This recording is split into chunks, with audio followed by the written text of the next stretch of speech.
방송에서 제공하는 투자 정보는 투자 판단에 대한 조언입니다. 방송에서 제공하는 주식의 가치, 가격 상승 및 가격 하락에 대해서는 방송사에서 보장하지 않습니다.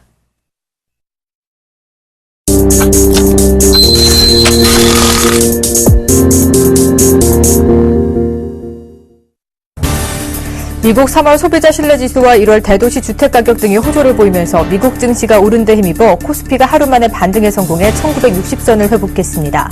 코스피는 현재 전 거래일보다 22.87포인트 오른 1964.11포인트에서 거래가 되고 있습니다. 지난해 한국의 1인당 국민 총소득이 2만 6천 달러를 넘어섰습니다. 설비 투자는 부진했지만 민간 소비와 수출이 늘어난 데 힘입어 국내 총생산은 당초 예상을 웃도는 3% 증가세를 기록했으며 2013년 중 실질 국민 총소득은 작년보다 4% 증가한 것으로 나타났습니다.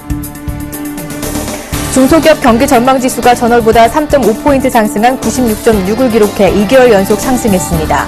이는 2011년 7월 이후 2년 10개월 만에 가장 높은 수치로 선진국 경기가 회복 추세에 있고 내수와 수출 실적 등 주요 경제 지표가 개선되면서 향후 경기에 대한 기업들의 기대감도 덩달아 상승한 것으로 분석됐습니다.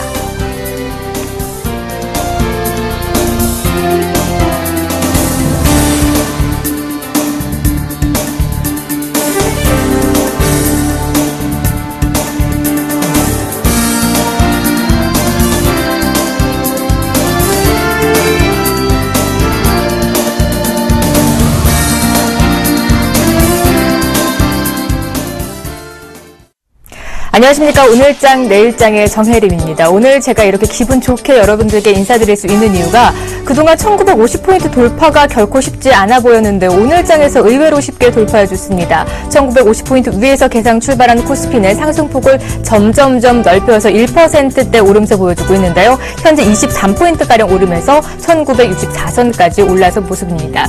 이렇게 코스피가 1960선 회복한 것은 11거래일 만인데요.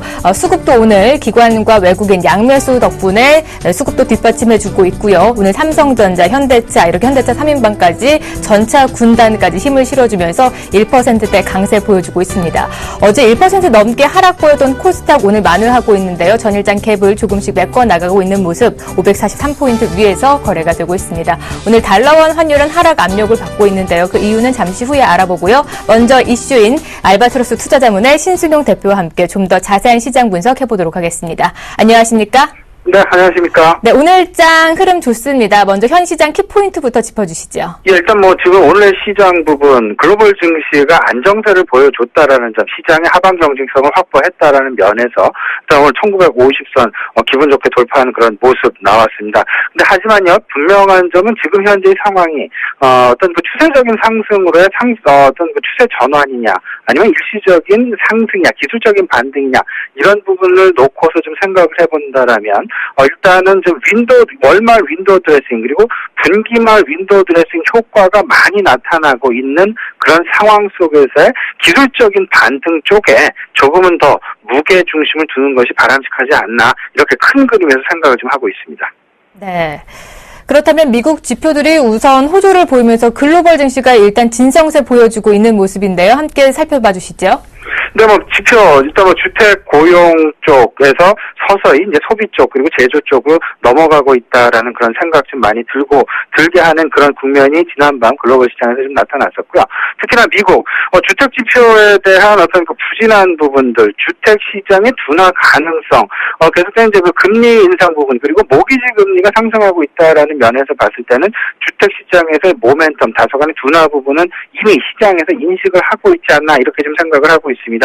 그리고 고용 같은 경우도 어쨌든 계속 지금 FOMC에서 일단은 고용 부분 실업률의 가이던스 자체를 지워버리는 그런 상황들이 나타났기 때문에 계속해서 예의주시는 해야 되는 지표이면은 분명하지만 시장으로의 영향이 과거보다는 고용에 대한 영향은 상당 부분 희석되어 가고 있다라고 생각을 좀 해야 될 것 같고요. 오히려 지난밤 시장에서 이제 나타났었죠. 소비자 심리 지수 사상 최고치 경신하는 그런 모습들 나타났었죠. 이 부분에 의해서 시장 반등 국면을 만들어내는 계기 내지는 단초가 됐다라는 그런 생각 좀 많이 나타나고 있는데요. 시장의 관심 부분, 지표에 대한 관심은 소비와 그리고 제조 쪽으로 옮아가고 있다라고 보셔야 될 것 같습니다. 그리고 계속되는 이제 그 고성장주 그리고 고평가에 대한 논란 지금 여전히 지속되고 있다라는 점. 오늘 상대적으로 코스닥 시장 그리고 고성장주에 대한 조정 진행 부분을 계속 야기시키는 그런 단초 내지는 배경이 되지 않고 있나 이렇게 좀 생각을 하고 있고요.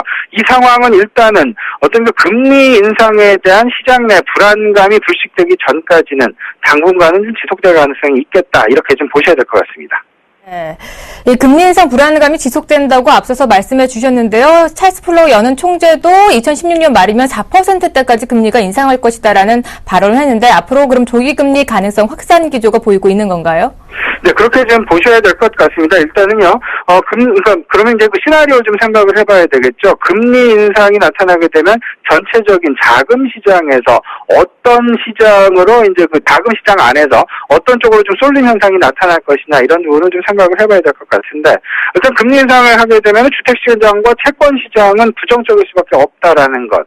이 부분을 꼭 좀 생각을 해봐야 될 것 같고요. 중국 같은 경우 지금 경기부양책 막연한 상황에서 중국의 경기부양책을 지금 기다리고 있는 그런 상황이 되겠습니다. 그 얘기는 거꾸로 얘기한다면 중국의 경기 둔화가 계속 지속되고 있다라는 부분을 역으로 지금 설명하고 있다라고 봐야 될 것 같고요.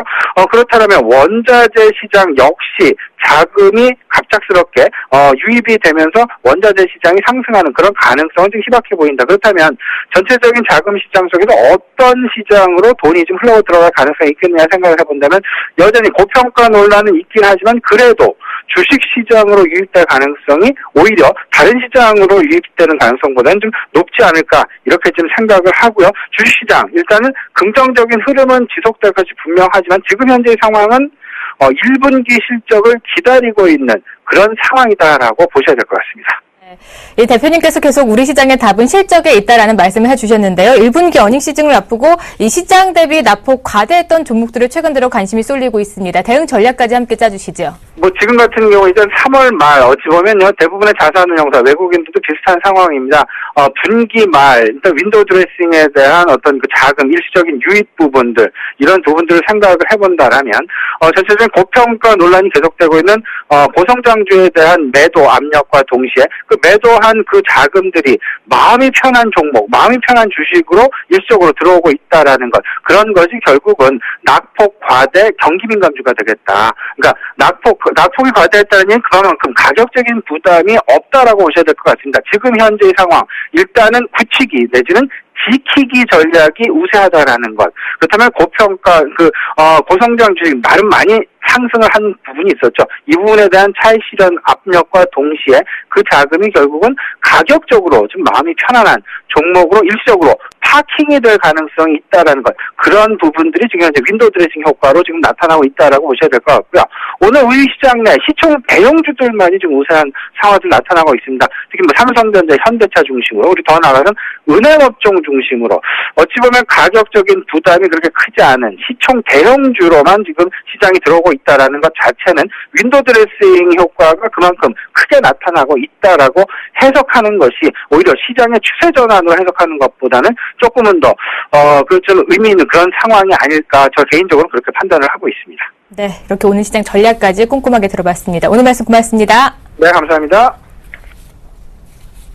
네, 이어서 외환 동향도 함께 체크해 보도록 하겠습니다. KB 외환선물의 정경팔 팀장님과 함께 하도록 하겠습니다. 안녕하십니까? 네, 안녕하세요. 네, 월말 내고 물량이 쏟아지면서 장 초반부터 하락 압력 받고 있는데요. 현재 외환 시장 흐름은 어떻습니까? 네, 달러 환율이 지난주 상승분에 대한 되돌림에 나서고 있습니다. 오늘 서울 외환 시장은 어제 종가 대비 3만 40전이 하락한 1,076원에 개장했고요. 개장 이후 1,077원까지 낙폭을 줄였습니다만 이후 하락세를 재개하면서 1,074원 90전까지 하락했고요. 이 시간 현재는 1,074원 40전에 거래되고 있습니다. 달러원이 어제는 대규모 이벤트성 달러 매수 수요가 등장하면서 장중 한때 1,080원을 상회하기도 했습니다만 오늘 다시 하락하면서 기존의 박스권 안으로 안착하는 분위기입니다. 오늘 환율이 하락한 대외적인 요인은 어제 저녁에 발표된 미국 경제지표 호조와 중국의 경기 부양책에 대한 기대감으로 위험 선호도가 증가하는 모습을 보였기 때문입니다. 어제 저녁에 발표된 미국의 2월 소비자 신뢰지수가 지난 2008년 1월 이후 최고치를 기록했고요. 1월 S&P 케이스 실러 주택 가격 지표 역시 호조를 보이면서 뉴욕 증시와 위험 통화들이 강세를 보였고요. 달러화가 엔화와 유로화에 대해서는 보합권에 머물렀습니다만 위험 통화들에 대해서는 약세를 보인 점이 달러원의 하락으로 이어졌습니다. 오늘 아시아장에서는 호주 중앙은행 총재의 금리의 안정성이 기대된다는 발언이 등장하면서 호주 달러가 미 달러화 대비 0.9195달러까지 급등했고요. 원화의 강세에 영향을 주었습니다. 네. 전일장에서 아쉽게 1,080원대 살짝 터치하기도 했는데요. 계속 하락 압력 받고 있습니다. 원화 강세 기조 계속 이어질까요? 네, 최근 위험 통화들의 강세를 이끄는 것은 호주 달러의 강세인데요. 중국 경제 지표의 부진에도 불구하고 부진한 경제 지표가 오히려 중국의 경기 부양책에 대한 기대감을 불러일으키면서 호주 달러가 숏 포지션의 커버로 인해서 반등하고 있습니다. 호주 달러는 지난 20일 이후부터 반등하면서 반등의 속도가 예상보다 빠르게 나타나고 있고요. 현재 수준보다도 추가 상승이 가능하다고 볼 때 원화 역시 추가 강세가 가능하겠습니다. 그러나 달러원의 추가 하락 시 1,070원은 지켜질 것으로 예상이 되는데요. 어제 발표된 미 경제 지표의 호조가 달러와 강세로 이어지지 않은 것은 시장을 움직일 만한 우선순위에 해당되는 지표가 아니었기 때문으로 판단이 되고요. 다음 주에 발표되는 미국의 월간 고용지표가 호조를 보일 경우 달러화는 위험 통화들에 대해서 다시 강세를 볼 수 있기 때문에 달러원의 하락 조정은 제한적인 수준에서 이루어질 것으로 보고 있습니다. 달러 위안은 6.17 위안까지 하락한 후에 다시 6.21 위안 이상으로 반등했는데요. 위안화는 당분간 의미 있는 절상 추세를 보이기는 어려울 것으로 예상된다는 점에서 원화가 위안화로부터 강세 압력을 받지는 않을 것으로 보고 있습니다. 달러원의 1,070원대 흐름이 당분간 더 이어질 전망입니다. 네, 다음 주 미 고용 지표까지 눈여겨보시면서 체크해 나가셔야 할 것 같습니다. 오늘 말씀 고맙습니다. 네, 감사합니다.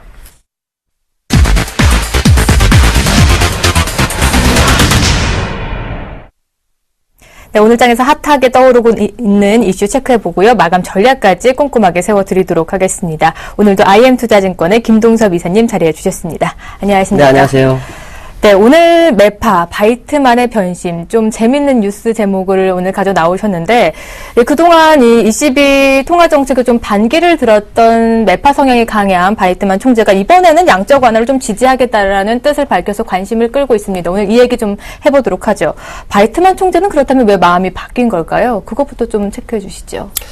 일단 유로존의 형태를 좀 보시면 아실 수 있는데요. 유로존은 아시겠지만, 여러 개의 나라가 하나로 뭉쳐있는 주식회사와 같습니다. 네. 그래서 지분이 가장 많은 나라의 입김이 가장 세죠. 유로존에서 유일하게 경제 성장률이 유지되고 있는 것이 독일인데, 네. 독일은 실업률도 지금 4.8%밖에 안 됩니다.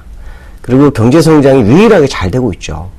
그런 상태에서 독일이 계속해서 유로존의 어떤 남유럽의 힘든 부분을 ECB가 타개하기 위한 어떤 그 전략을 계속해서 반대를 했어요. 그게 이제 무제한 국채 매입에 대한 OMT에 대한 부분인데, 이번에 왜 마음이 바뀌었을까? 이건 이제 여러 가지로 생각을 할 수가 있습니다. 첫 번째는, 유로존이 경기가 좀 안 좋아지는 쪽으로 흘러가는 것이 아닌가에 대한 부분이 첫 번째라고 봐야 되죠. 그러니까 독일은 좋지만, 유로존이 안 좋게 되면 독일의 부담이 더 커지기 때문에 그 부담을 독일은 털어내기 위한 전략일 수 있다라는 생각을 해야 될 것 같고요. 두 번째는 지금 러시아가 자기들의 어떤 영역을 넓혀가는 과정에 힘을 모으고 있거든요. 그렇게 되면 유로존 입장에서도 독일 때문에 불만이 많은 나라들의 분열을 잡아주기 위해서는 뭔가 당근을 내놔야 되는 그런 상황이었을 것이다. 그렇기 때문에 그러기 위해서 역시 경제로 시장을 안정화시켜야 된다. 그렇기 때문에 아마 옌스 바이트만처럼 강력한 매파, 또 이 유로존 ECB 통화정책회의에서도 강력한 힘을 가지고 있는 사람이 거기에 대해서 약간의 현재의 태도와 바꾸는 그런 모습을 좀 보였지 않느냐. 그렇기 때문에 이 부분이 시장에는 상당한 호재로 작용할 수 있는 부분이 있지 않을까라는 생각을 해봐야 될 것 같습니다.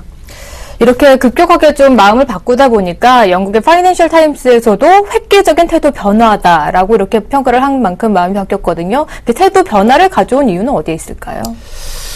아무래도 이 경기 부양이 좀 필요하다라는 것을 알려주는 걸로 보여주고 있습니다. 네. 왜 그러냐면 ECB가 사실은 정책을 펼칠 때 쓸 수 있는 카드가 없어요. 있다면 약 3가지 정도로 나눠지는데 이 OMT를 제외하고 있을 수 있는 것 중에 하나가 뭐냐면 기준금리를 완전 제로로 가는 방법이 있고 그 다음에 그 예금 이자 예금에 대한 어떤 그 이자율이 0.25%가 있어요. 이게 무슨 말이냐면 시중은행에서 ECB 중앙은행 돈을 맡겨놓은 이 예금금리가 0.25가 있는데 이걸 낮춰서 시중으로 돈을 나가게 하는 방법. 또 하나가 있다면 ABS를 통해서 가게라든가 기업에 직접 대출을 해주는 방법. 이 3가지가 있는데 이 3번째 같은 경우에는 굉장히 그 기술적으로 어려운 부분이 많고요. 2번째 같은 경우에는 그 효과가 있을 건지에 대한 궁금증이 있는 상황이고요. 첫 번째 같은 경우에는 마이너스 금리를 기준금리를 다 내렸을 경우에 문제가 뭐냐면 더 이상 카드를 쓸 수 없는 상황이 발생하죠. 그러면 이런 부분들을 해결하기 위해서는 사실은 그 미국의 양적 완화나 일본의 구로다가 하는 양적 완화처럼 무제한으로 국채를 사주는 그런 전략이 좀 필요한 상황인데 이 카드를 못 쓰고 있는 상황이었다가 이번에 이 카드를 쓸 수 있게끔 180도 마음을 바꿔준 것이 현재의 모습이다. 그렇다면 이것은 우리가 알 수 있는 게 하나가 있습니다. 무슨 말이냐. ECB에서 통화정책을 곧 할 거라는 것을 알려주는 시그널로 봐야 됩니다. 그러니까 뭔가를 해야 되겠는데 하더라도 우리가 남은 카드가 있다는 부빌 언덕에 대한 부분으로 OMT가 나온 것이 아니냐. 그래서 이거를 독일에서 풀어주면서 하지는 않더라도 다른 것을 통해서 이 어떤 부빌 언덕을 만들어주는 과정이었을 것이다라고 생각하면 그것이 맞지 않을까라는 생각을 해봐야 될 것 같고요. 그 얘기는 결국 ECB가 지금 행동, 이때까지는 마리오 드라기 총재가 립서비스로에 의한 시장을 어떤 안정화 작업을 했었는데 이제는 카드를 뽑을 순간이 돼가고 있다는 것을 반증하는 상황이었다라고 보시면 되지 않을까 이렇게 판단하고 있습니다. 네. 이제 ECB에서도 행동을 옮길 때가 된 것 같습니다. 이렇게 독일의 도움으로 인해서 앞으로 드라기 총재도 좀 선택의 폭이 넓어졌는데요. 그럼 과연 언제쯤 추가 정책을 내놓게 될지 그리고 이번에는 어떤 카드를 좀 내놓게 될까요? 일단 카드를 내놓는다 그러면 제가 볼 때 OMT는 안 내놓을 것 같습니다. 그거는 마지막에 쓰려고 할 것 같아요. 그건 안 쓸 것 같고 왜냐하면 지금 그 미국에서 테이퍼링 하는 과정 속에서 이제 부작용이 많기 때문에 그 부작용을 분명히 알았을 거라는 거죠. 그러니까 이걸 아마 최후의 카드로 둘 확률이 높고 만약에 있다면 예금금리 마이너스 가능성이 굉장히 높습니다. 그래서 이것도 사실은 중앙은행에 가지고 있는 게 한 1조 한 4천억 유로 정도가 되기 때문에 이 돈이 시장에 나오면 유동성은 엄청나게 풍부해지죠. 그래서 아마 이 앞에서 말했던 3가지 카드를 하나를 쓸 확률이 높다. 그럼 기준금리는 아닌 확률이 높습니다. 또 ABS라든가 이 가게라든가 기업의 어떤 그 직접 대출 이거는 부담스럽기 때문에 2번째에 해당되는 예금금리 마이너스. 이건 이제 핀란드 중앙은행도 역시 이 부분은 준비가 돼 있다라는 얘기를 했거든요. 그래서 아마 이 카드를 쓰면서 OMT에 대한 강력한 무기를 들고 있다라는 시그널을 시장에 계속 보내줄 확률이 상당히 높다고 보여주고 있고요. 문제는 이제 우리가 이 시기점에 대한 부분 한번 생각을 해봐야 되겠죠. 제가 볼 때 이 시기에는 그 인플레이션이 0.7% 밑으로 떨어지거나 0.7% 답보 상태가 한 번 더 나왔을 시점을 굉장히 높습니다. 그러니까 이번에 이제 그게 나올 확률이 높은데 만약 이번에도 역시 0.7%를 못 넘어가거나 밑으로 내려오게 되면 바로 카드를 쓸 확률이 높다는 거죠. 근데 만약 0.8% 올라가게 되면 또 시간을 끌 확률이 높다는 거죠. 그러니까 오히려 지금 시장에서는 지표가 나빠지는 것이 경기 부양에 대한 기대감을 키워주는 상황이다. 그러니까 요 근래 중국이 그렇죠. HSBC PMI 지수가 안 좋으니까 경기 부양 기대감이 커지면서 오히려 주가를 끌어오는 것처럼 현재 그 상황이 필요한 상황이라는 거죠. 그래서 아마 제가 볼 때는 뭐 5월, 6월 이거를 말할 수는 없습니다. 있다 그러면 그 지표를 우리가 뭐냐면 인플레이션이 0.7%보다 밑으로 가거나 같거나 선이 나온다면 이건 거의 100% 맞을 거고요. 0.7% 이상으로 나와서 0.8 정도가 나오면은 일단 또 시간 끌기 작업도 들어갈 항상이 없습니다. 그러니까 우리가 봐야 될 것은 요 지표의 포인트를 맞추시고 시장을 보시면 ECB의 행동력이 얼마나 빨리 올 것이냐 늦을 것이냐 결정할 것이다라고 보시면 정확할 거다라고 말씀드릴 수 있을 것 같습니다. 인플레이션 지표가 0.7%를 하회하든지 상회하든지 이 지표가 포인트가 돼서 그 시기가 정해진다는 말씀이시죠? 여기까지 얘기를 해보고요. 우리 시장 얘기도 해보도록 하겠습니다. 그동안 1950포인트 전 200일선을 좀 돌파할 것이나 쉽지 않을 것이다라는 이런 전망이 많았는데 오늘 장에서 개장부터 쉽게 돌파를 했어요. 이유가 굉장히 많습니다. 그 이유를 찾으면 미국에서 보면은 2가지가 있죠. 첫 번째는 지표가 좋아졌다. 무슨 말이냐면 연준에서 이 금리 인상을 하겠다라는 시점이 나왔는데도 불구하고 그러고도 불구하고 어저께 찰스 플러스 같은 경우는 내년도에 금리를 3%까지 그 다음에 2016년에 4%까지 끌어올리겠다는 완전히 황당한 얘기를 하는데도 불구하고 주가를 올렸어요. 그러니까 지표가 좋아졌다는 거죠. 그러니까 무슨 말이냐면 지표가 좋았다는 것은 그들이 경기 부양을 하는 의지가 확실하구나. 확실한데 거기에 대한 충분한 근거 자료가 있구나라는 확정적인 어떤 재료가 나왔다는 거 하나. 두 번째는 뭐냐면 전 세계에 문제가 되는 것 중에 하나가 뭐냐면 우크라이나 사태의 어떤 지정학적 리스크. 네. 그때 미국과 러시아의 어떤 무력 대치 상태가 되는 거나 전쟁이 일어나는 경우가 문제가 되는데 미국에서 러시아와 전쟁 상황으로 가지 않을 거라고 언급을 했어요. 그러니까 이 지정학적 리스크가 또 이렇게 없어지는 상황이 됐죠. 그 다음에 중국이 경기 부양 가능성이 제기되고 있는 상태에서 우리나라가 오늘 어떤 일이 있습니까? 월말 윈도우 드레싱까지 겹쳤죠.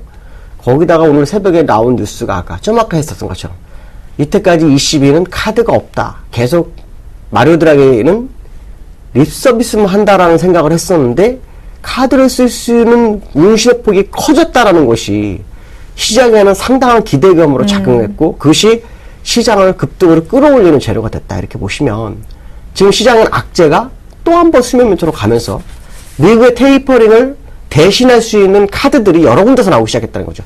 유로존, 그 다음에 일본도 지금 얘기가 나오는 게 뭐냐면 5월에 추가적 양적 완화 가능성에 대한 유동성 공급, 또 중국도 역시 새로운 어떤 경기 부양에 대한 기대감, 이런 것들이 미국의 테이퍼링을 으로 인한 어떤 충격을 완화시켜주는 작업이 시장에 들어왔다. 그것이 오늘같이 1950을 돌파가 굉장히 힘들 거라는 것을 너무 갸뻔하게 돌파하게 되는 원동력이었다라고 보시면 정확할 것이다라고 말씀드릴 수 있을 것 같습니다. 그래서 여기서 또 하나 궁금해지는 점이 신승용 대표도 앞서 말했듯이 추세 전환이냐 아니면 연말 윈도우 드레싱 역할은 기술적인 반등이냐를 좀 잘 살펴봐야 된다고 하셨거든요. 추세 전환일까요? 아니면 단순히 기술적 반등일까요? 추세 전환으로 보는 게 맞을 겁니다. 우리나라 기점으로 봐도 추세 전환이 맞을 겁니다. 왜냐하면 우리나라도 아시겠지만 이번 주가 지나면 이번 주가 지나면 다음 주 화요일부로 중앙은행 총재가 교체가 됩니다. 우리나라 중앙은행 총재도 정부와 정책 공조 가능성이 굉장히 커진다는 거죠. 특히 정부가 요즘 규제를 계속 철폐하려고 하고 있고 지난달에 3개년 계획까지 발표한 상황이라면 당연히 우리나라 한국은행에서도 뭔가 통화정책을 내놓을 거라는 기대감이 커질 수밖에 없다는 거죠. 이런 부분들을 감안한다면 사실은 좀 윈도우 드레싱이라고 생각할 수 있는 부분이 있겠지만 추세 전환 가능성에 대한 부분이 더 커질 확률이 굉장히 높다라는 생각을 해야 될 것 같고요. 기술적으로 봐도 사실은 지금 여기 주가가 이렇게 올라오고 있는 모습이 보이고 있죠. 일봉상으로요. 네. 근데 이 일목균형표에서 이 후행스팬은 뚫기가 굉장히 힘든 자리를 가파르게 뚫고 있습니다. 이것은 시장의 에너지가 굉장히 강하다는 얘기고 이 에너지는 일시적으로 시장을 되돌리는 그런 국면으로 가지 않는다는 거죠. 보통 이렇게 뚫고 올라가게 되면 요 앞에 고점은 다 돌파한다는 의미로 받아들이거든요. 네. 그래서 지난번 고점이 얼마입니까? 1983. 이걸 돌파하게 되면 다음 고점이 여기 보시면은 2013이나 여기 2050이 되기 때문에 적어도 이번 파동, 지금 짧게 가더라도 2050은 보겠다라는 의지가 시장에 반영되고 있다라는 부분이죠. 다만 제가 걱정되는 건 뭐냐면 기관들의 롱숏 펀드에 의해서 또 박스권 장난을 칠까 봐 걱정이긴 하지만 시장의 흐름상 제가 앞에서 말씀드린 것처럼 뭐 ECB 어떤 완화 기조, 일본의 완화 기조, 또 중국의 완화 기조, 우리나라 중앙은행의 완화 기조, 이것이 시장의 모멘텀이 된다면 아마 박스권 돌파 시도가 있을 확률이 굉장히 높다라고 보시면 될 것 같습니다. 네, 그렇다면 앞으로도 80선, 2000선 좀 쉽게 돌파하는 걸로 보시는지요? 저는 이제 전 세계의 버블이 가는 그런 과정으로 접어들었다고 보는 사람 중에 한 명입니다. 물론 얼마 전에 우크라이나 사태로 약간 눌리는 부분이 있었지만 또 테이퍼링이나 이런 부분으로 약간 어려운 부분이 있었지만 제가 볼 때는 큰 문제가 없다라고 보여주고 있고요. 지금 제가 보는 시점으로는 이제 올 한 해가 전 세계적으로는 정말 짝수에 치고는 상당히 강한 장이 연출될 것이다 라고 생각하고 있습니다. 네, 앞으로의 강한 장이 연출될 것이다 라는 답변까지 해주셨습니다. 최근 들어보면 경기 민감주가 조금씩 계속 살아나고 있는 모습 보여주고 있습니다. 지금쯤 경기 민감주 차에 타보다 좋을까요? 요 근래 경기 민감주가 굉장히 강세를 보였다가 오늘 같은 경우에는 이 전차 은행주들이 주도적 힘을 발휘하고 있거든요. 전차들이 움직이는 것은 일단 지수 방어용인 것 같고요. 지금 경기 민감주가 포인트인 것 같습니다. 네. 그렇다면 경기 민감주가 쉬는 시점, 바로 이 시점이 매수 포인트일 확률은 상당히 높다고 봐야 될 것 같고요. 그렇다면 지금은 오히려 과거 고점 대비로 거의 3분의 1 토막이나 절반까지 무너진 종목들한테는 아주 호기가 될 수 있다라는 생각을 한번 해봐야 될 것 같습니다. 네, 바로 지금 이 타이밍에 경기 민감주 접근하시기에는 최적의 타이밍이다라는 말씀까지 해주셨습니다. 오늘은 여기까지 들어보도록 하겠습니다. 오늘 말씀 고맙습니다. 네, 감사합니다.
안녕하십니까, 나무노 멘토입니다.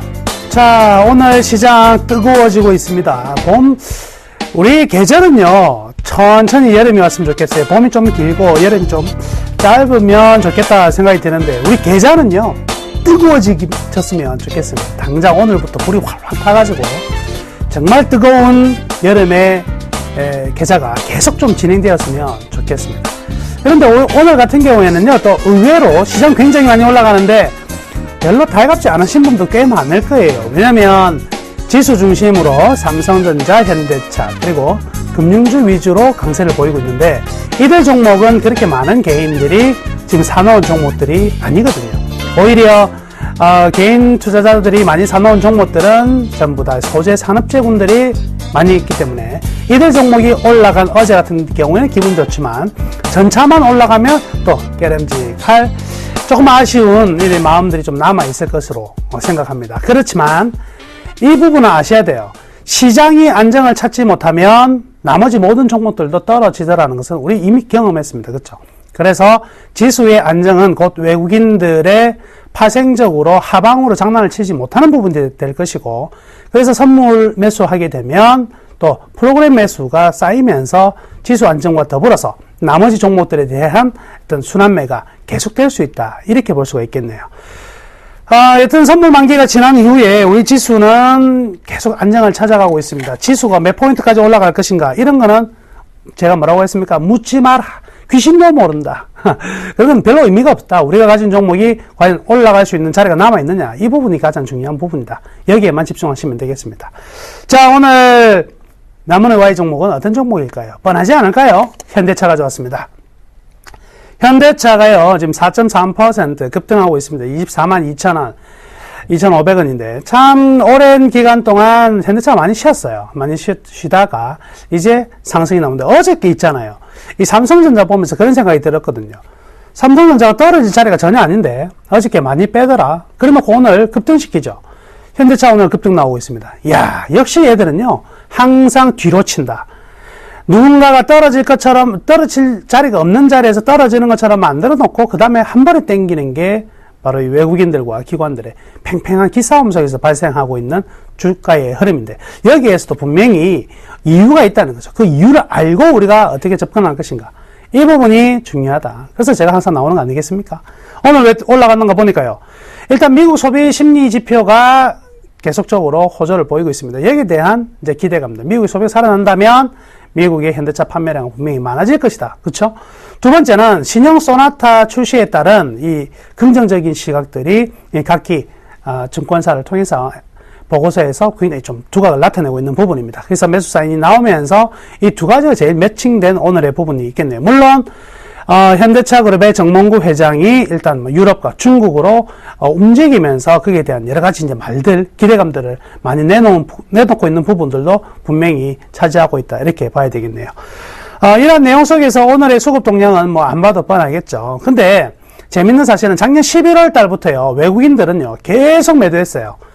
그러면서 주가가 26만원부터 쭉 떨어졌는데, 이 떨어지는 동안에요, 연기금 굉장히 기조 있는 매수를 했습니다. 떨어지는 동안에 가격이 아랑곳하지 않고 계속해서 매집을 했던 연기금이 존재를 했었고, 그와 더불어서 나머지 투신권이라든지 기관들도 계속 매집을 해왔었다. 그에 대한 이제 흐름들이 이제부터 나타나고 있는 것이 아닌가, 이렇게 봐도 될 것 같고요. 역시 오늘은 외국인도 순매수에 가세하고 있는 모습이네요.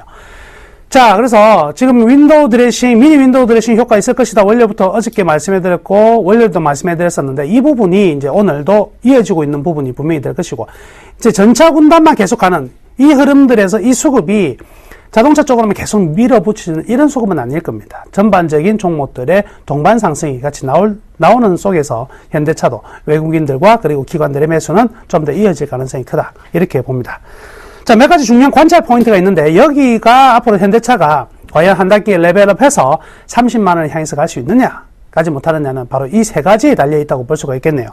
무엇보다도 신형 소나타의 판매량이 가장 중요할 겁니다. 자, 어느 정도 목표를 세우고 있냐면, 월 7,000대 정도 목표를 세우고 있는데, 과거에 소나타가 한 5,800대에서 5,900대 언저리를 팔았다고 본다면, 약 한 20%의 판매 증가를 기대하고 있다는 거죠. 이 부분이 과연 이 흥행에 성공을 할 것인가, 아니면 흥행에 참패를 할 것인가, 이 부분 굉장히 중요한 부분이 될 것입니다. 현대차가 최근 이제 내수에서 외국계 차들한테 굉장히 많이 내준 부분이 있거든요. 이 부분에서 어느 정도 잠식을 하느냐가, 다시 한번 찾아오느냐가 제일 첫 번째 관건이 될 것이고요. 그 다음에 이제 5월부터 미국으로 이제 진출하게 되죠. 근데 미국 이제 신형 중형 세단이 지금, 미국의 중형 세단이 포드에서 2011년 9월 이후에 나온 게 없어요. 미국에는 지금 소나타의 대항마가 신차가 전혀 없습니다. 여기에서 신차가 이제 어느 정도 들어오면서 과연 어느 정도 인기를 끌느냐, 이 부분도 굉장히 중요한 부분이 되겠네요. 그래서 소나타 효과가 과연 얼마나 강하게 나오느냐, 이 부분이 중요할 것이고요. 자, 그 다음에 하나 문제가 제기되고 있는 게 바로 이게 중국 시장인데, 그래서 지금 정몽구 회장도 지금 중국으로 지금 바로 갔던 이유 중에 하나가 어떤 내용이냐면, 중국의 자동차 시장 성장률이 지금 14%씩 평균적으로 성장을 하고 있는데, 거기에서 현대차와 기아차의 성장률은 11%, 9%대로 시장 성장률보다 떨어지고 있다. 즉 뭐냐면 현대차의 점유율이 7.6%, 7.7%에서 지금은 77.1%로 떨어져 있다는 거죠. 이 부분은 향후 이제 중국 시장이 전 세계에서 가장 큰 자동차 시장인데, 여기에서 점유율이 떨어지고 있다는 것은 굉장히 위기적인 부분이 될 것입니다. 이러한 부분들에 어느 정도 다시 찾아오느냐가 이 현대차가 올 한 해의 주가 상승의 가장 큰 포인트가 될 것이다. 이렇게 볼 수가 있겠네요. 자, 그러면 이 세 가지를 관찰 포인트로 두고 저는 이제 어떻게 올 한 해를 전망을 하고 있느냐. 일단은요, 1분기 실적이 발표될 건데 1분기 실적 굉장히 좋게 나올 것으로 지금 예상하고 있습니다. 매출이 22조, 영업이익이 한 2조 조금 넘을 것 같습니다. 2조 조금 넘게 나온다면 매출액이 한 3%대, 그리고 영업이익은 한 9%대 증가가 지금 나타날 것으로 보여지는데, 그렇다고 본다면 이번 그 매출액과 그리고 이익의 하향 곡선에서 이제 우상향으로 터닝 포인트가 나올 수 있다. 이렇게 볼 수가 있겠네요. 자, 이 그림을 먼저 하나 보시면은요, 매출액과 영업이익 순이익 그래프를 보시면, 이 빨간 막대로 들어가 있던 부분이 좀 줄어 있던 부분에서 여기에서 다시 한번 늘어나는 쪽으로 바뀌어야 된다. 결국 현대차 주가가 강하게 올라가기 위해서는 일단 매출액이 늘어났는데, 이 매출액이 어느 정도 빨간색이 돌아서면서 밑에, 즉 영업이익이 가파르게 성장할 수 있느냐, 이 부분이 나와줘야지만 박스권을 탈피가 가능하거든요. 그 나올 수 있는 첫 번째 계기를 1분기 실적을 통해서 조금은 만들어가지 않을까, 급격한 상승은 나오지 않을까 싶습니다. 자, 그 다음 미국 내 신차를 출시했을 경우에 단순히 차가 판매 많이 되는 것보다 무엇이 의미가 있냐면, 일단 평균 판매 단가, 즉 ASP라고 그러죠. 이 판매 단가의 상승과, 그리고요, 자동차가 신차를 한번 내고 나면 처음에는 인센티브죠. 즉 딜러들한테 주는 인센티브가 조금만 줘도 신차는 잘 나가요. 근데 어느 정도 이제 처음에 신차 나올 때는요, 인센티브가 한 19%, 20%대인데, 지금 과거에 이제 현대차가 팔고 있는, 미국 시장에서 팔고 있는 자동차의 인센티브가요, 60%까지 올라갑니다. 그러니까 결국 뭐냐면 차 팔아가 딜러들 챙기기 바쁘고 자동차는 챙겨올 게 없거든요. 근데 이번 이제 신차가 나가잖아요. 인센티브도 줄어든 상태에서 평균 판매 단가가 올라가고, 소나타 하면 그래도 현대차의 대표적인 브랜드이기 때문에 이번 차례에 아무래도 올해는 판매량이 미국에서 적정 수준이 나온다면 판매 단가 플러스 인센티브 감소에 대한 효과로 수익이 급격히 개선될 가능성이 분명히 열려 있다는 거. 이거는 굉장한 기대감입니다. 그래서 여기에 충분히 가능할 것으로 생각을 합니다. 그 다음에 이제 제일 문제가 됐던 작년 한 해가 가장 문제가 됐던 부분이죠. 바로 환율 부분인데 지금 환율 같은 경우도 굉장히 안정세를 찾는 거죠. 환율을 제가 한번 예전에 이야기를 말씀해 드렸었는데 환율이라는 것은요 떨어진다고 문제가 있는 게 아니고요 올라간다고 좋은 게 아닙니다. 어느 정도 우리가 예측 범위 내에서만 움직이면 전부 다 이 해지라는 걸 할 수가 있어요. 환해지를 통해서 이익을 고정을 시킬 수가 있거든요. 근데 예측 범위를 벗어나게 됐을 때 이 환 충격은요, 외환 손실 부분은 굉장히 커지는데, 환율이 굉장히 안정된 상황에서 이제 움직이고 있는 상황이죠. 그렇기 때문에 기준 환율 1040원대의 목표를 세워두고 있는데, 그것보다 좀 더 높은 환경이기 때문에 좀 더 좋을 것 같아요. 그래서 우호적 환율 환경은 올 한 해에 현대차의 수익이 좀 탄탄한 리스크 없는 데이터를 만들어낼 수 있다. 이렇게 볼 수가 있겠습니다. 그래서 이 세 가지는 역시 올 한 해에는 현대차 분명히 기대해도 된다. 이렇게 결론 지어진다. 이렇게 볼 수가 있겠네요. 그렇다면 이 주식 과연 오늘 이렇게 올랐는데 살까 말까? 어떻게 해야 될까요? 우선은요, 시장 자체가 저평가인 데서 주목을 해야 될 것 같습니다. 현대차의 문제가 아니라 우리 코스피 시장 자체가 저평가이기 때문에 시장이 반드시 올라가야 된다. 그럼 시장이 올라가는데 시가총액 상위 종목들이 못 올라간다는 것도 말이 안 되겠죠. 시장의 상승으로 동반 상승이 1차적으로 가능하다. 이렇게 볼 수가 있겠습니다. 단기적으로는요, 조금 더 상승 여력을 가지고 있다. 이렇게 볼 수가 있겠고요. 그렇지만 지금 당장 사서 과연 이제 얼마만큼 수익을 낼 수 있느냐의 부분들은요, 조금 미뤄주는 게 좋겠어요. 자, 나머지 밸류밴드 한번 보실까요? 지금 밸류를 통한 가격을 보면 지금 최우 상향 전부 다 밴드가 나오고 있습니다. 그렇지만 지금의 자리가 어느 자리입니까? 제일 높은 자리에 근접하고 있다는 것이죠. 그렇다면 근접한 이후에 주가는요, 탄력이 강하게 나올 수가 없습니다. 따라서 지금 가격에서 상승이 나오더라도 지수적 상승에 거의 가깝고요. 장기적인 실적은 1, 4분기 실적이 나오고 나서 2, 4분기 어닝에 대한 어떤 그 예측치가 급격히 바뀌면서 올라갈 때 그 시점이 진짜 중장기가 되지 않을까 이렇게 볼 수가 있겠네요. 그래서 단기적으로는 지수 상승에 그 의미가 있다 이렇게 말씀해 드릴 것이고요. 현대차 자체의 상승은 역시 1, 4분기 실적을 확인한 이후에 그때 해도 늦지 않으니까 그 시점이 지나서 우리 중장기 보유, 중장기 투자할 것인가는 그때가 더 결정을 하도 좋겠습니다. 자, 오늘 나무의 Y는 이렇게 정리를 할 것이고요. 참, 이번 주 일요일에요. 제가 드디어 여의도에서요. 주말 오프라인 세미나 합니다. 상세한 내용은 샘플러스 홈페이지에 들어오셔가지고 확인하시면 되겠습니다. 자, 좋은 하루 보내시고요. 내일 뵙겠습니다. 감사합니다.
안녕하십니까, 김선재 멘토입니다. 네, 시장이요, 굉장히 오늘 회복력이 좋습니다. 자, 1962포인트 상황 보여주고 있습니다. 자, 계속 말씀드렸던 민감주 부분의 종목들이 잘 올라갔고요. 대형주 쪽으로도 빠르게 분위기가 이렇게 쫙 퍼져가면서 종목들이 상승을 이끌고 있네요. 자, 코스닥은 어떻게 되고 있습니까? 그래도 흐름이 전반적으로 양호한 모습입니다. 자, 여기서 뭘 놓치지 마셔야 되냐면요, 외인들과 기관들이 매수하고 있는 종목들 잘 보시면 좋을 것 같습니다. 그래서 오늘 제가 대형주 쪽으로 약간 고개를 틀었고요. 많이 오르지 않은 종목에서 외인들과 기관에 조금 매수가 집중이 되고 있는 종목, 최근 들어서요. 그 종목을 하나 뽑아와 봤습니다. 좀 이따가 좀 봐드리도록 하고요. 오늘 제가 할 얘기가 굉장히 많아요. 빠르게 수급 백전주 보기 전에 문자 상담해드릴 건데요. 빨리빨리 주셔야 됩니다. 013-3366번에 0110번입니다. 아래 번호로 문자 주시면요 빠르게 상담까지 도와드리도록 하겠습니다. 아셨죠? 100점 주 보겠습니다. 자, 오늘 가지고 나온 종목입니다. 삼성전자가 걸렸습니다. 어제 이제 그 오전 방송에서 나왔던 얘기에서 그 물어보셨던 분 125만원 깨지면 그때 괜찮다, 125만원에서 120만원대 그 사이가 매수 구간이다 말씀드렸는데요. 네, 설명은 모르겠네요. 자, 삼성전자였고요. LG디스플레이, 현대차, 기아차, 한전, 기술 이렇게 오늘 제가 준비해봤습니다. 자, 먼저 삼성전자 볼게요. 자, 오늘 38,000원 올라가면서요 128만 5천원의 흐름을 보여주고 있습니다. 자, 최근에 삼성전자의 수급입니다. 좋아 보이시나요? 아니죠. 외인들 계속 팔았고요. 그쵸? 최근에 외인 팔았을 때 같이 팔았어요. 기관도 좀 같이 매도하는 흐름이었는데 개인만 사고 있죠? 이게 갑자기 오늘 엄청나게 바뀌어버립니다. 삼성전자 금액으로 보여드릴게요. 금액으로. 네, 금액으로 보자면 외국인이 422억 원 매수를 하고 있고요. 기관이 167억 원을 매수하고 있는데 투신, 보험, 연기금, 기타 법인 등등 매수 물량 굉장히 많습니다. 자, 그러면 주가를 어떻게 끌어올립니까? 쫙 한 번에 하루 만에 그냥 3% 이상 끌어올려버립니다. 자, 보통 이럴 경우는 어떻게 된다 말씀드렸죠? 확인이 된 단계란 말이에요. 확인이 됐어요. 바닥을 확인해버렸어요. 그쵸? 그러면 이럴 경우 어디까지?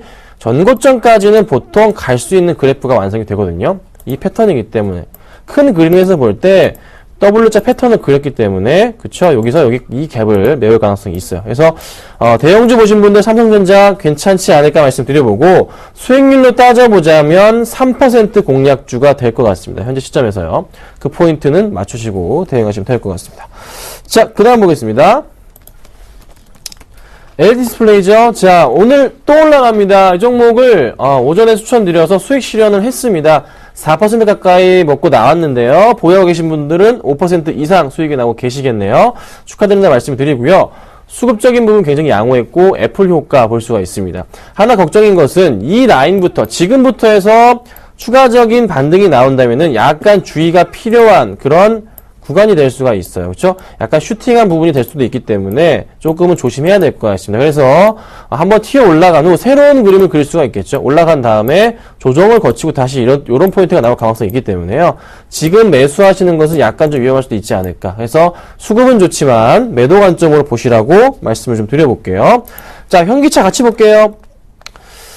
지금 이제 현대차 같은 경우는 방금 나무노 멘토님께서 말씀을 주셨죠? 좋은 종목입니다. 그러면 이제 기아차 말씀드릴게요. 같이 봐도 되는데. 자, 저는 기아차를 맨날 말씀을 드리고요. 다른 분들은 현대차 말씀하시는 분이 많은데요. 기아차 같은 경우가 이 흐름이 굉장히 좋기 때문에 말씀을 드려요. 자주 말씀드리죠. 자, 그럼 지금의 기아차는 어떤 흐름이 나올까요? 어떤 생각이 드시나요? 거의 평양에 그어보자면, 바닥에서 새로운 바닥을 그리면서 올라갔고, 그쵸? 3번이나. 여기 또 고점 라인 맞고 떨어지고. 이번도 마찬가지면 고점 라인 맞으면서 떨어져 버린다면 어디까지? 56,000원 정도까지는 바닥 올라갔다 내려갔다 올라갔다가 내려갔다가 다시 올라가게 될 경우에는 이 포인트가 들어온단 말이에요. 확대를 좀 해볼까요? 요 포인트. 여기 바로 56,000원 포인트입니다. 여기서 매수하기 가장 좋은 라인이 되지 않을까라는 판단이 됩니다. 만약에 치고 올라갈 경우에는 슈팅하는 부분이기 때문에 조금 주의는 필요할 것 같아요. 이게 정말 좋은 그림이거든요. 그러니까 주가가 이게 전반적으로 상승 흐름을 보여주는 거잖아요. 상승 흐름이잖아요. 큰 그림으로는 상승 흐름이잖아요. 정말 전형적인 갈지자 패턴의 상승 흐름, 최고의 종목 중에 하나가 된 것 같습니다. 그래서 기아차 조정이 나와서 56,000원대에 내려오면은 참 좋지 않을까 말씀을 드려볼게요. 현대차 같은 경우는 박스권 하단까지 내려왔다 다시 올라가는 포인트인데 전고점까지는 무난하게 치고 올라갈 분위기가 높습니다. 그래서 그 포인트 기억하시면 될 것 같습니다. 자, 마지막으로요. 한전기술 갖고 나왔는데요. 큰 그림에서 볼 때 이 한전기술이요. 많이 밀렸다가 올라가는 그런 그림이 나와줘요. 자, 볼게요. 여러분들 이 딱 그림 보자마자 이제 느낌이 오시지 않나요? 또 저거 이제 동그라미 밑에 바닥에서 치겠지? 여기서 치겠지? 그래, 여기서 또 네가 동그라미 그릴 거야. 그리고 김선윤 멘토 너는 여기서 선을 그을 거란 말이야. 자, 선을 그을 거예요. 그렇죠? 자, 또 하나 선을 긋겠죠, 제가? 네, 바닥에서 선을 그어갑니다. 평행하게 긋고요, 위로 올립니다.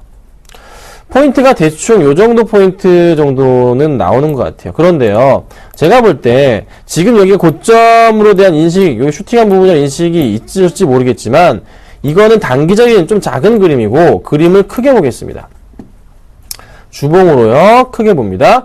자, 주봉상의 고점 라인에 대한 라인을 이어볼게요. 이 정도 포인트에서 맞춰보겠습니다. 자, 요 그림을 보고 또 하나 이 바닥에 대한 인식이 잡혀있는 포인트가 바로 이 정도 포인트이기 때문에, 그쵸? 여기서 포인트잖아요. 그러면요, 이 고점 라인에 대한 부분 맞고 떨어지면서 기억이 있었단 말이에요. 여기 윗꼬리 길게 달리고 여기서 또 윗꼬리가 있었고요. 확대를 좀 할게요.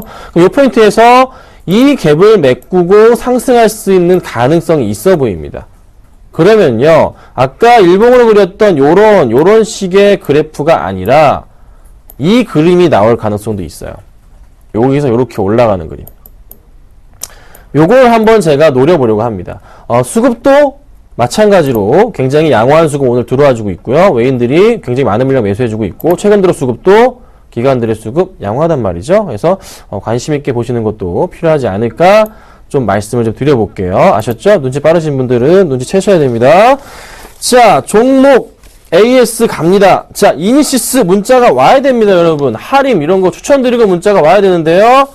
왔네요. 네, 바로바로 해드릴게요. 대한항공이 먼저 왔기 때문에 이거부터 해드릴게요. 자, 대한항공이 매수가가 38,500원이세요. 조금 고점이다 판단은 듭니다. 하지만 대한항공의 1분기 실적이 어떨까요? 좋단 말이에요. 1분기 실적이 좋을 겁니다. 그렇죠? 2분기, 아니요, 1분기가 가장 좋아요. 그러면 이번에 1분기 실적이 나오는 4월 같은 경우에 그 전에 주가가 한 번 더 치고 올라갈 가능성이 있습니다. 전고점을 뚫고 갈 가능성이 있기 때문에 너무 걱정을 하지 마세요. 우리 2570님 홀딩 하셔도 됩니다. 그렇죠? 21선을 크게 깨고 내려가더라도 지켜주는 라인 자체는 이 포인트가 잡히네요. 지금 선을 긋고 있는 라인인데요.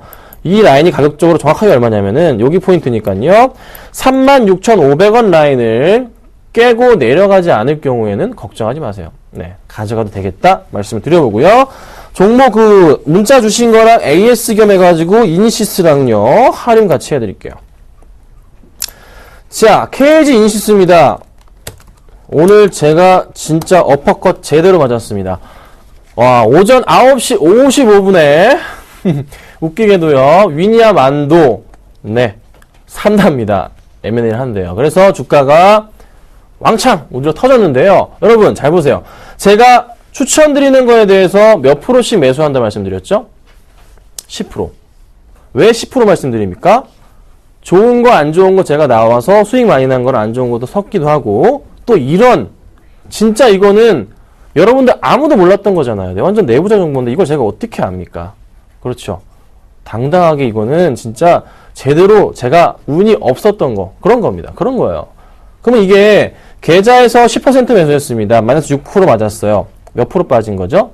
0.6% 빠진 겁니다. 여러분, 전체 계좌 포트에서. 흔들리시나요? 아니죠. 괜찮죠. 제가 이전에 뭐 했죠? 나이스 평가 정보, 또 와이솔 이런 걸로 수익 많이 냈잖아요. 그래서 저는요, 이거 너무 말도 안 되기 때문에 또 장기전 관점으로 볼 때 괜찮거든요. 그래서 내일 좀 지켜보려고 합니다. 내일 갭상승이 나올 수도 있을 가능성이 높아요. 자, 볼게요. 바닥 라인을 딱 맞아 떨어지는 그런 포인트 일봉으로 좀 잡히기 때문에 좀 지켜주는 오늘 포인트 나와주면 내일 갭상승하면서 올라준다면요, 바로 추가적인 상승 가능하지 않나라는 판단이 듭니다. 추가 매수요, 그건 조금 기다려보세요.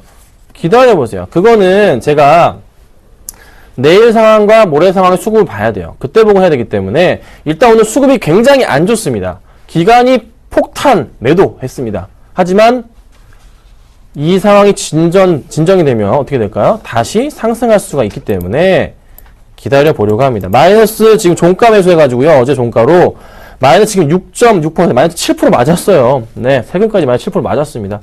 괜찮습니다. 다른 걸로 수익 내면 됩니다, 여러분. 그렇죠? 그래서 오늘 제가 준비를 했으니까요. 보시고요. 자, 그리고 할인입니다. 할인 볼게요. 할인 소폭 빠져요. 어제 많이 올랐고요. 할인이 5,395원. 8822님, 걱정하지 마세요. 할인 잘 들고 있습니다. 약간 수급 꼬임이 있을 수도 있지만, 어찌됐든 간에, 프로야구 개막과 맞춰서 좀 많이 올라갈 가능성이 높아요. 이 박스권으로 좀 잘 갈 거고요. 바닥 라인을 깨지 않으면서 계속 올라가지고 있잖아요. 그쵸? 걱정하지 마십시오. 더 갈 수 있는 포인트 아직 안 팔고 있고요. 마이너스 지금 한 1.8% 정도 나고 있는 상황이에요. 근데 안 팝니다. 왜? 좋으니까 가져가려고 합니다. 아셨죠? 홀딩 부탁드리겠습니다. 비중이 크신데요. 걱정 안 하셔도 됩니다. 자, 그리고 제가 오늘 추천주 뭘 가져 나왔냐면요. 여러분 눈치채셔야죠. 이 종목으로 만회를 할 수 있을지 모르겠지만 만회가 될 가능성이 높은 종목입니다. 자, 한전기술입니다. 자, 한전기술도 10% 남습니다. 그렇죠? 이게 뭐 20%, 30% 가더라도 몰라요. 10% 남아요. 로만손도 10% 남아서 23% 먹고 나왔습니다. Y솔도 11% 먹고 나왔고요. 나이스 평가 정보도 17%, 18% 먹고 나왔는데 10%밖에 안 남았어요. 왜? 지키실 건 지켜야 돼요. 안전하게 가기 위해서. 그래서 제가 한 달 수익이 3에서 5% 정도 수익을 냅니다. 자, 이번 달 수익이 계산해 보니까요. 5%였는데 우리 KG 인시스가 저를 좀 도와줘서 4.5% 정도로 약간 줄이긴 했어요. 하지만 신경 쓰지 않습니다. 어차피 또 수익 낼 거니까. 그렇죠? 자, 한전기술 아까 말씀드렸던 포인트에서 변화가 없습니다. 변화 없어요. 자, 2차 에너지 기본 계획 있죠? 나왔잖아요. 바닥 확인 계획이 잡혔고 기관들이 베팅합니다. 자, 2035년까지요. 2035년까지 원전 비중 29%까지 늘려야 됩니다. 그러면 그에 따라서 한 8기 이상은 추가로 지어야 돼요. 그러면은 발주가 됩니다. 거기에 맞춰서 나이스 평가 정보 저는 추천드리는 게 뭡니까?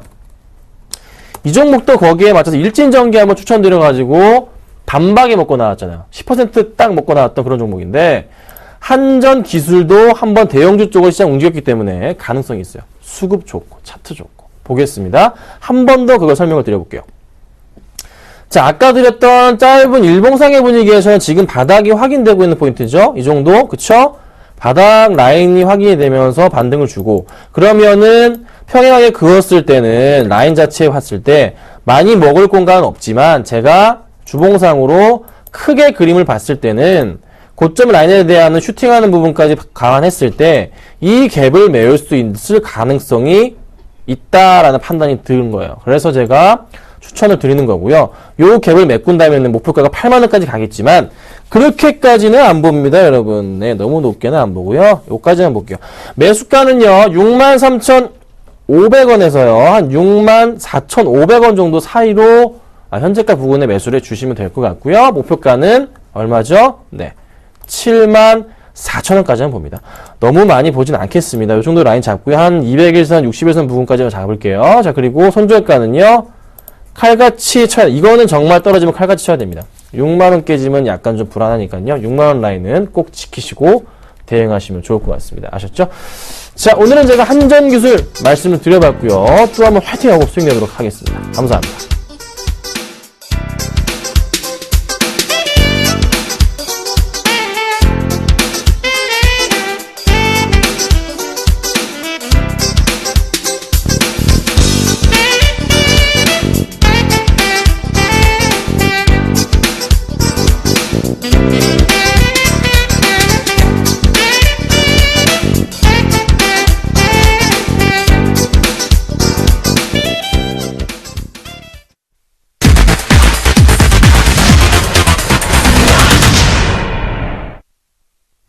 네, 코스피 지수가 1950선, 60선 돌파까지 성공을 했습니다.